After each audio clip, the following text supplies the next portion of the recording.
Hey, welcome to Calgary Basement Sessions. I'm Ben Price. And I'm Ben Montgomery. And today we're talking to Lisette Xavier. Award-winning songwriter Lisette Xavier is your average sarcastic puppy-loving vegan who's probably eating chocolate right now. Her music combines infectious piano-based pop with emotionally driven lyrics. Her recent single, Taste, was released alongside an official music video that was written, directed, and edited by Xavier.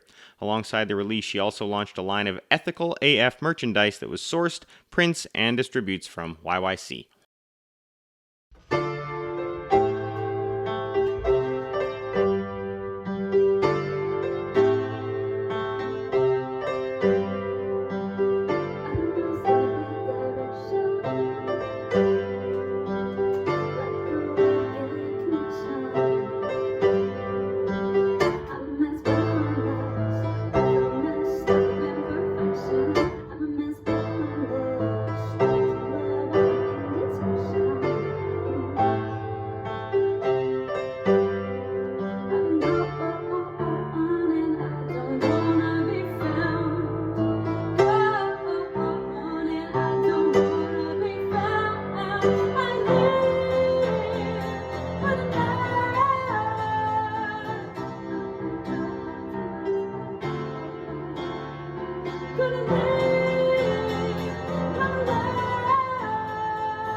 Brava! That was great. Thank you. That was awesome. That was awesome. So tell us about that song that you just performed. That was Hot Mess. I released it last year with a lyric video, and yeah, that song was kind of like inspired by a few different things. A friend of mine had passed away, and he inspired it a lot because he just kind of lived his life, you know, and he lived it to the fullest. So, you know, that was one of the aspects. And I think everything what's happening right now with like this revolution that we're in, you know, it's just kind of, yeah, it feels relevant for myself. Just like, you know, I'm gonna live while I'm alive, and and yeah, I don't know. It's just kind of, it's a song about just like not giving a fuck. Am I allowed to swear? Is that Yeah. okay? Oh yeah, no, of course, yeah.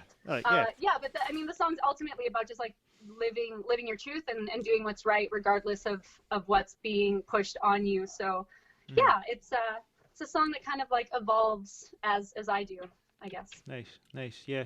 We did a wee bit of research into you. You've done a lot of work with like local charities like YYC Music Gives, True Beauty Foundation, that sort of thing. So tell us how you got involved in these charities. Yeah, it kind of happened effortlessly, I guess. Since I was a kid, it's just, I don't know, it's always been a thing. Like if you can, my dad always says, if you can help someone, you do it, right? Like if it's in your power to help someone, you just do it. So I used to spend a lot of like my time like volunteering, just like as anyone would volunteer. And then when I started pursuing music professionally, I was getting approached more and more by charities to just contribute that way. They're like, hey, can you just share your music, or can you teach a class or whatever? And so it's been this like wicked happy accident almost, because I just get to like do music, which is what I'm doing anyways, and give back, which is always so fun. Exactly, yeah. How long have you been involved in these charities? I guess it depends. Different ones are different. Like the True Beauty Foundation that you mentioned, I think like 4 or 5 years. I've spent about the same amount of time mentoring at the Girls Rock Camp Calgary every summer. Nice. Yeah, just like it kind of like ebbs and flows, right? Like time kind of evolves, but I guess like heavily involved in giving back for like at least 6 years in just different capacities. Amazing. And you mentioned that you teach as well. Is it voice you teach, or is it piano that you teach, or is it both? It is both. It's both. Yeah. Fantastic. So for the rock camp, it's whatever they need. Like sometimes they don't have anyone who wants to know the keys, and I'm just like, oh, come on. Yeah.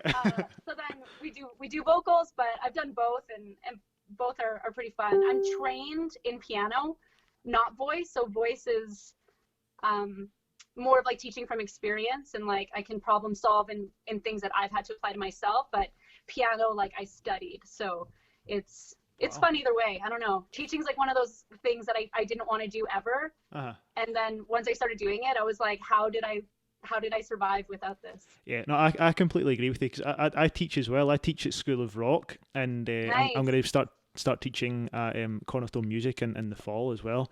I teach drums, but I've Nice. taught for like maybe 7 or 8 years, and yeah, I love it. I really do love it. It's just like it's great, like just seeing the kids just evolve, and just delight just sort of going off, Yeah, and to be like the teacher you wish you had. Yeah.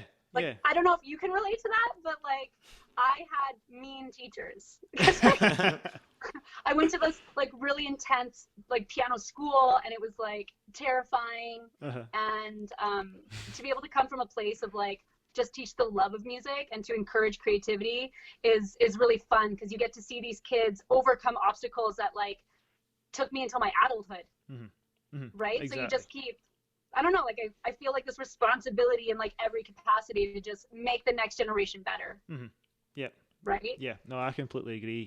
Yeah. Especially when I was back home, like I had maybe like, I'd say 20 or 30 students and stuff back home, and yeah, and like all different skill levels and stuff, and it was great, like from complete beginner to like going on to university, and it's yeah, just seeing them, just inspiring them, and as you said, trying to be the teacher that you never had and stuff, and like just no, I completely agree with everything you said, for sure.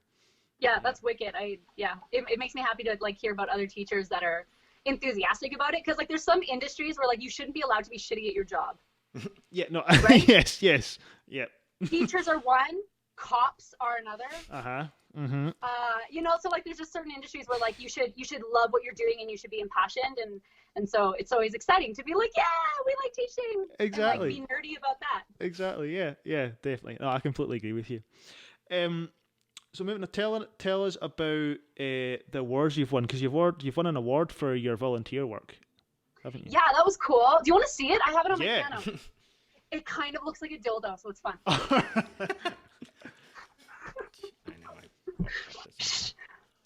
That's it. Wow. Yeah, I made so many jokes. That award night, there was a lot of jokes being made. A lot of photos I could not share. That was really cool. They called it the Sound Humanitarian Award, and I think they made it up for me. Jeez. But it's like, you know, it was one of those moments where it's like someone saying thank you for holding open a door. Like, you do it anyways. And if you know, making awards inspires other people to do more, then cool. But yeah, I don't know. It was just kind of like a nice night, I guess, to like just celebrate like-minded people, I guess. Yeah, definitely. And and I've been nominated for a few like YYC Music Awards. Always a bridesmaid, never a bride. Well, didn't you? I don't know. So you were nominated for Female Artist of the Year 2017. Is it 2017 and 2019, or was it all 3 years? I forget. I think it was. I think it was Female Artist all 3 years, 17, 18, and 19. Wow. And then last year was also, in 2018 there was another one too. And then last year was like, there was three categories, so it was like 3 separate videos of me crying as I lost. But yeah, I don't know, it's cool. The YYC Music Awards is like, it's always a fun time because you get to, or at least myself, like I get to discover so many artists in our city that I didn't even know about. Right? Because it's hard to get out to all the shows and to you know, just kind of like see everyone doing their thing. So I love them because they make like a playlist every year, and I'm always like blasting that playlist, and I'm like, who the fuck's this guy? Like, that's amazing. That's fantastic. Well, that was the kind of idea we had with Calgary Basement Sessions. You know, like I've been in the country for less than a year, and welcome. Oh, thank you very much. Thank you. Yeah, I feel welcome. And yeah, like I knew there was like of course a fantastic music scene and stuff, and I started teaching, and I started meeting more musicians, but I was like, I just want to meet more musicians and more bands. There must be other musicians and bands here. So that's like one of the ideas to start this, was to meet bands, to interview bands and stuff. And of course COVID happened, so we can't have bands in our basement.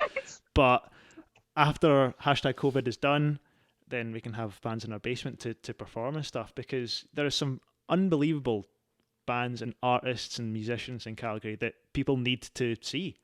It's insane how much talent Calgary has. Like, we forget it, and it's like that funny thing where I tell people all the time, I'm like, just whatever you love. Like, if you love abstract art, or if you love portrait art, or if you love rock, or you love country, like, there is someone here doing it and fucking killing it. Definitely. Yeah. And the amount I've spoken to a lot of artists and bands about this, but the amount of money that the government in Alberta has put into the arts scene, you know, Banff Centre, OCL Studios, Studio Bell, King Eddie. There's so much money going into the art scene, and it's just fantastic to see, you know. It is. I hope it continues. There's some questions. It's looking pretty bleak forward. At the moment. Yeah, like everything. It's looking a little bleak, but it's true. And I think that, you know, government is very much like a business in that, you know, where our attention goes, their money flows. Right? So like our dollars matter, like as fans or as supporters or as patrons of the arts, like it matters if you make it out. So it's really cool to like see these places, because it's just more opportunities for people to go and check out, like you said, like artists that are just amazing. Yep, definitely. Yeah, I completely agree with you on that. So talking about the music scene, tell us how you got into the music scene. I found out that you were in a band first, and that's how you got into the music scene, and then you sort of went solo, yeah? Yeah, I had a really shitty band. We were called the Karma Curse. And it's a good band name. Great band name. Yeah, it's a great band name. It is. Credit goes to the guitarist Weston. And we're all still friends. So I don't know that if I did the band thing right, because I'm pretty sure you're supposed to hate each other at the end. Right. Yeah, that's how so it goes, we went wrong somewhere, because like we're all still really, really good friends. Well, you were just a bad band all around. You didn't do anything right. Yeah. We got along. Friends. Yeah. We listen. Yeah, it was just not good. Oh God, that sounds terrible. That's awful. The worst. So I don't know, but like you get to that point where everyone has like different motivations to create, right? Like there's people that love music just to create music, right? Like it just feels good to play. You know, they're just like jamming in their living room or whatever. There's people that like the lifestyle, right? So it's like, I want to play shows, and then we're going to the after party, and I'm going to have so much fun and all the things. Yeah. And then there's people that want to make a career out of it, which is like the smallest percentage, I'd say. And when my band disbanded, and I think it was just kind of like lifestyle stuff, right? Like nothing happened. It was just like, oh, this isn't what I want to do with my life, and it's taking more energy than I want to commit. I tried starting another band, and I think I did that like twice, and then I heard that quote where like insanity is doing the same thing over and over and expecting a different result. Yeah. So I really didn't want to go solo, and that terrified me. But I was like, I'm so sick of investing time into like branding and figuring out the sound, and then having to like fucking start over again. Yeah. So I was just like, fuck it. Like I'm just gonna be solo. So that's what I'd be doing. Nice. Well, good for you, and you're doing a good job of it for sure. Thank you. It's been fun. Yeah. It's more enjoyable. It's a lot easier to schedule a practice. That's for fucking sure. Yeah, for sure. I'm up to it today. Yeah, I think so. Yeah. I'm like, am I? Yeah. No, today works actually. Yeah. So what kind of music? What kind of music was your band? Was it like rock music or?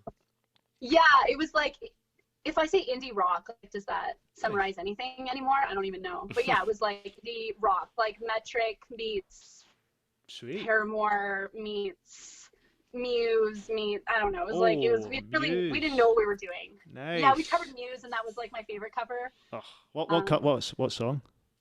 Oh fuck, I forget now. I'm so bad with names. Time running out. Yes, yeah. Time running out. That is a tune. Yeah. That's a tune. That's a fucking banger. Yeah. So, awesome. but yeah, it was so much fun, and I miss so desperately like being on stage with a bunch of musicians and just like sharing that energy, and it's a totally different atmosphere. But I make it work, and then one day I'll be able to hire musicians, and then all my problems will be over. Exactly, yeah. But you've gone down the sort of electronic route, you know. Yeah. So what made you go down that route? Yeah. Oh, yeah. That was a journey. So I was really anti-electronic music, like. Interesting. Like not even, it wasn't my thing. Like I was against it. Like it wasn't good music. Why were you against it? What harm did it do to you? I don't know. I think it was just like the regular pretentious musician thing. You know what I mean? Like when you're in a band and there's like a lot of ego. I think it was just that. Like I was an asshole. It's no justification, okay? I fucked up. I'm like Trudeau. It wasn't right. I shouldn't have done it. So I went to New York, and we went to this little hole-in-the-wall club in Brooklyn, and it was this really bizarre event where it was like a yoga practice, and then it turned into like this full-on EDM night, but the yoga instructor like is the DJ. Whoa. And yeah, it was so cool, and because it was like this conscious event, there was like rules, like no alcohol was allowed on the floor, you weren't allowed to enter into anyone's space, and I'd never been to a club before. Like this is my first club experience. Whoa. It ruined clubs for me because those rules don't exist anymore else. Was the yoga instructor doing like downward dog while like scratching the decks and stuff, you know? No, like it was like a full-on yoga practice at the beginning, like maps, and then they cleared it and it just became a club. Oh, I thought it was yoga while they were DJing. No, sorry, it was yoga and then the club. That's multitasking and a half, isn't really hard to relax while that's going on. It was really cool, and my dad was with wanted to go, and she kept, because I'm not a dancer and I wasn't into like electronics, so I was just like standing on the side, and I was fine. Like I was totally fine.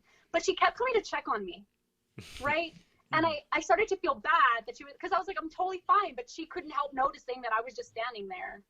So she just kept coming to check on me, and I was like, okay, I'm just gonna fucking dance, and just so she doesn't, so she can enjoy her night. And because no one was looking at anyone, like it was a super individual experience because of the type of event it was, I was able to like actually move and I started noticing things like my heart started to match the beat of the music, and as it like sped up, my heart sped up, and as it slowed down, I slowed down, and like my body was like involuntarily moving. And that night really changed my perspective of what music is. And really music is anything. It's art, you know, and whether or not you feel like creating something doesn't devalue it as something legitimate, you know? So I think I just kind of got over my resistance of like loving pop music and loving electronic music. And and it helped me be like, I don't give a shit, I'm just gonna make it. And there's definitely been people that are like, don't consider it real music, or like don't see me as a musician, but I just don't give a shit anymore, because I'm like, it's fun and I like it. Well, there is different sort of genres of electronic music. You know, there's like sort of progressive house where there actually is some theory involved with like sort of dissonant chords and stuff, and it actually is like quite complicated. There's a dance music producer called BT, and I think he's from California. He's Berkeley trained in Nice. film composing or something like that, and he's super smart bloke, and yeah, and he just does electronic music, but it's very like not complicated, but like yeah, just very experimental sort of electronic music, you know. And like he released an album 10 years ago, and it sounds like it was released yesterday. Yeah, it's so crazy, because like even like when you really start to like break down like technicality, if you want to be like a dick about it, like a lot of metal musicians are classically trained. Like if you listen to it, if you listen to metal and classical music, like the similarities will blow you away, right? Like once you understand like the theory of music. So For sure. it's all subjective, right? So yeah, like that night in Brooklyn like definitely changed my whole path for sure. That's awesome. That's fantastic. Yeah, thank you. So tell us about your merch. Ethical as fuck, or is it sorry, ethical AF? Yeah, no, it's definitely ethical as fuck. I was coming up with new merch, and I was gonna do it the way that I've always done it, which was just like order off some random website for real cheap, throw a one colored print on it, and call it a day. And I've just, you know, just like everyone, like I'm just trying to be better. So I'm like, oh, I should probably like research where my merch comes from to just make sure it's not super shitty. That led me to finding out that most merch is super shitty. And it's not just merch, like it's the whole textile industry is like fucked. I have a whole video about it if you want to check it out on my YouTube. But I started brainstorming like, okay, cool. Well, like I'll just buy ethical merch, no problem. So I go online and I find these websites with ethical merch, and they're so expensive. Like, Yeah. it's like $35 for one shirt. I'm like, I can't sell a shirt for like even like $40 is ridiculous. I know. Yeah. Yeah. So I'm like, well, that's not an option. Cool. So then I just kind of put it on the back burner, and I was at Value Village, I think one day, just like checking things out, and I saw this like completely plain shirt in really good condition, like no logos, nothing. And I was like, well, shit, like, could I upcycle? Like, could I just print on upcycled shirts? And it took me a long time to find a local printer who would, Really? because no one wanted to put like dirty stuff on the machines, which makes total sense. But I found the dude screen printing, and they would, so long as I washed everything. So I washed everything. And so, yeah, I just started, like, I spent a few weeks just, like, hitting up every consignment store and just finding clothes that I would wear or clothes I would let my friends wear, right? Like, they still had to be sexy. And then I designed a little logo, and he printed them, and I loved them so much more than I expected, because kind of started with just, like, trying to be less shitty. But, like, every shirt's one of a kind, because, right, like, consignment, you find what you find, and that's it. For sure. So it was so cool, because now I have like all of these shirts that are like one of a kind and super unique, and they're just like, I feel so like conceited when I talk about it, because I just honestly think they're the coolest fucking things ever. Yeah. No, that And is they're a ethical, cool concept so I'm just too. like, shit. Yeah, definitely. Yeah. Tell us about the logo. So the logo is like a Polaroid camera. Is that right? Yeah. So if you watch the music video, there's a Polaroid camera like plays a part in one of these scenes. And so I was just trying to think of something, like my concept for marketing is always like, I want a shirt people will buy regardless if they like me or the music. Right. Right. So like Polaroids are kind of fun. I have a Polaroid, and like, you know, send me my friends, like I'll go the whole night not taking anything, but I'll take like a Polaroid for me. Yeah. Right. Like I don't post most of my life. It's just like, yeah, this is mine. So yeah, it was just like, I got a local artist to sketch a Polaroid for me, and then that's what we did. So it was pretty sweet. That's awesome. Have you ever done this? So like my girlfriend's parents, they've got a Polaroid camera, and what they've started doing, you've done it as well, is so they take pictures of everyone, and then they half the picture. So like, you know, like one person has like the bottom half of the mouth, and then the other person is like, you know, the top half of the head, and then you just mix it up, and you just come up with hilarious faces. I'm doing that. Yep. Do it. For Honestly, sure. it's so funny. It is funny. Especially when you're drunk. Oh, God. It's hilarious.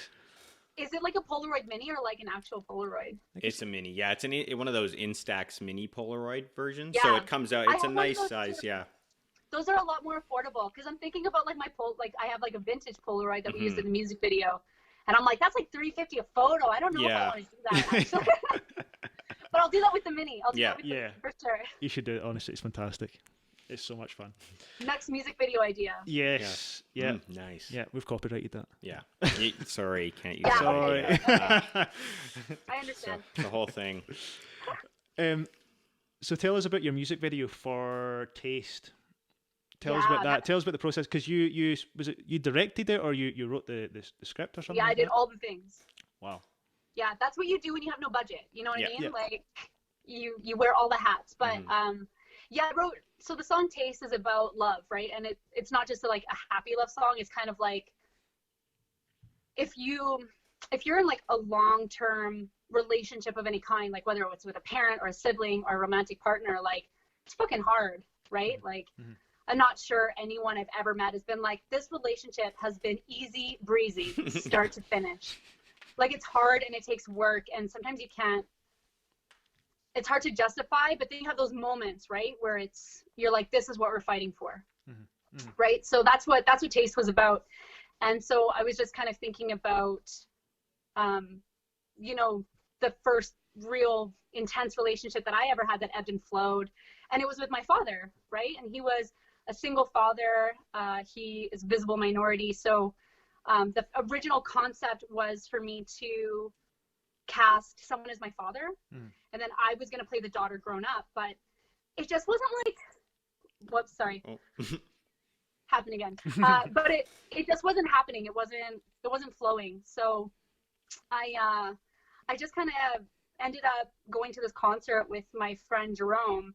And as we're sitting there talking, he's like, oh yeah, I'm doing acting now and it's going really great. And I was like, holy shit, you're going to be the actor in my video. Like, it's obvious. Perfect. And then as soon as I cast Jerome in the video, everything else just started lining up. I had my whole cast together, and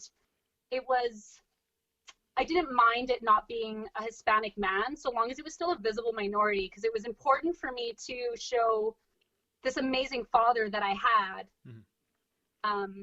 as a visible minority. Because I think that even myself, who was raised by one, when we hear like they're an amazing single parent, our mind doesn't go there.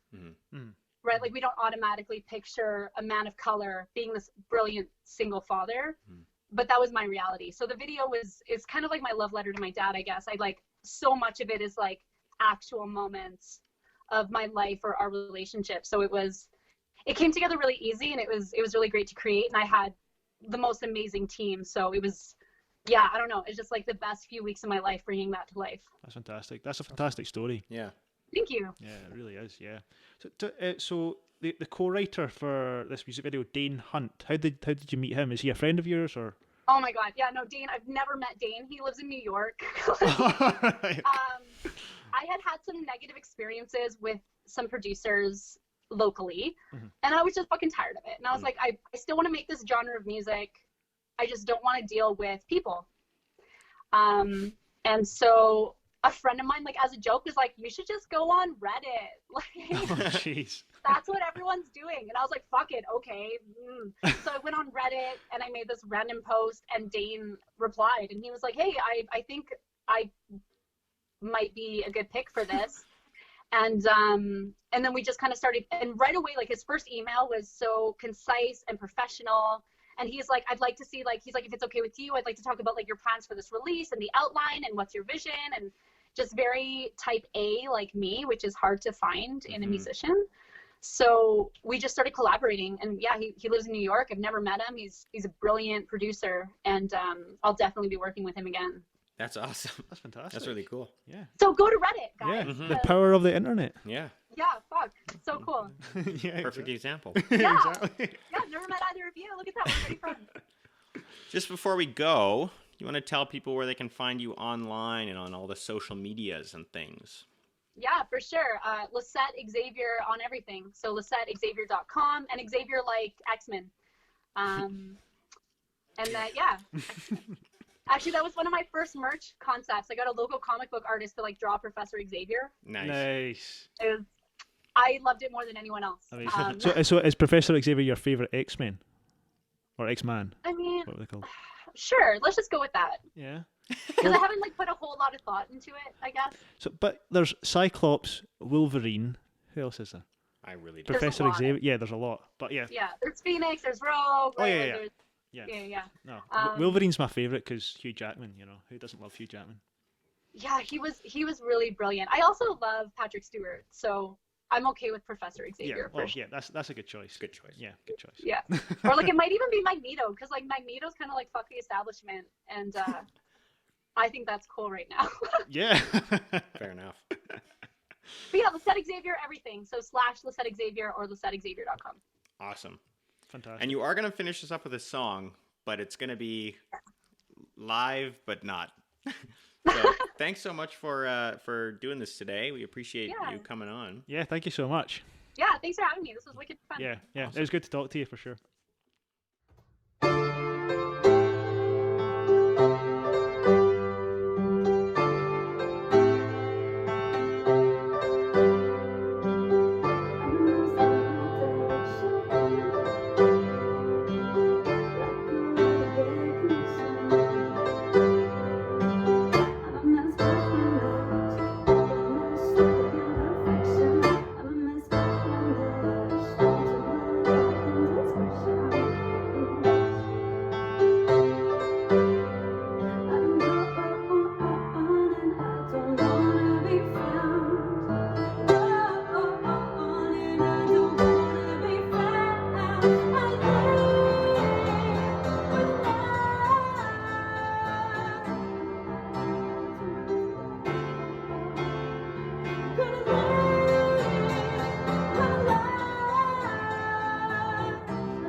Thank you for tuning in to Calgary Basement Sessions. If you like the content, don't forget to like and subscribe. That really helps us out. And please follow us on social media on Facebook and Instagram at YYC Basement Sessions.